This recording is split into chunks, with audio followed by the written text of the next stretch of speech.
Hello বন্ধুরা, আসসালামু আলাইকুম। আপনারা কেমন আছেন? তো বন্ধুরা, আশা করি সকলে আপনারা ভালো আছেন। তো বন্ধুরা, আজকে আমি একটি গুরুত্বপূর্ণ মহা ওষুধ নিয়ে আলোচনা করব। তো বন্ধুরা, এই মহা ওষুধটি যারা ব্যবহার করেছে তারা কিন্তু বন্ধুরা 100% উপকার পেয়েছে। তো বন্ধুরা, এই মহা ওষুধটি আপনারা অনেকেই চেনেন না, বা অনেকেই গাছগাছালি বিভিন্ন ধরনের উপকার না জানার কারণে কিন্তু এই ধরনের মহা ওষুধটিকে আপনারা অবহেলা করেন।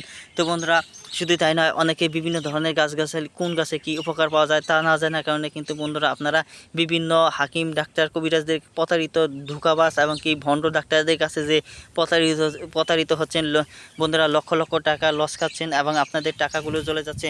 সেই সমস্ত ভাইদেরকে বলবো, আপনারা যদি এই গাছগুলো দিয়ে যদি আপনারা ঘরোয়া উপায়ে যদি চিকিৎসা নিতে পারেন নিজেরাই, তাহলে কিন্তু বন্ধুরা আপনাদের কোনো খরচ পড়বে না। তো বন্ধুরা, শুধুই আপনাদের একটু হালকা কাজ করতে হবে। সেই কাজটি হচ্ছে বন্ধুরা আমি বলে দেবো। তো বন্ধুরা, আপনারা স্ক্রিনের মধ্যে যে গাছগুলো দেখতে পাচ্ছেন সেটি হচ্ছে বন তুলসী গাছ। তুলসী দুই ধরনের হয়ে থাকে, একটি বন তুলসী আর একটি রাম তুলসী।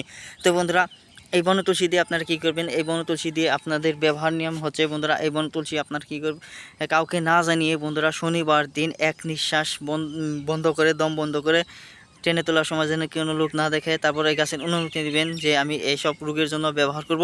তারপর বন্ধুরা, আপনারা যে পাতাগুলো দেখতে পাচ্ছেন এই পাতা কাউকে না দেখে বাড়িতে নিয়ে আসবেন। বাড়িতে নিয়ে আসার পর বন্ধুরা আপনারা হালকা পরিমাণ পানি নেবেন। পানি নেওয়ার পর আপনারা রস করে নেবেন, হাত দা ডলে রস করে নেওয়ার পর বন্ধুরা সেই রসের সাথে আপনারা হালকা মধু মিশিয়ে নেবেন।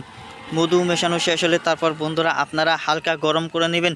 হালকা গরম করে নেওয়ার পর বন্ধুরা আপনারা সকালবেলা খালি পেটে একবার খাবেন এবং কি রাত্রিকালে খাওয়ার পর খালি পেটে 1 চা চামচ খাবেন। তারপর বন্ধুরা এভাবে যদি মাত্র 7 দিন সেবন করতে পারেন, তাহলেই কিন্তু বন্ধুরা অবশ্যই আপনাদের সর্দি, ঠান্ডা, জ্বর, কাশি, বন্ধুরা বিভিন্ন ধরনের পেটের সমস্যা থেকে আপনারা কিন্তু রেহাই পাবেন।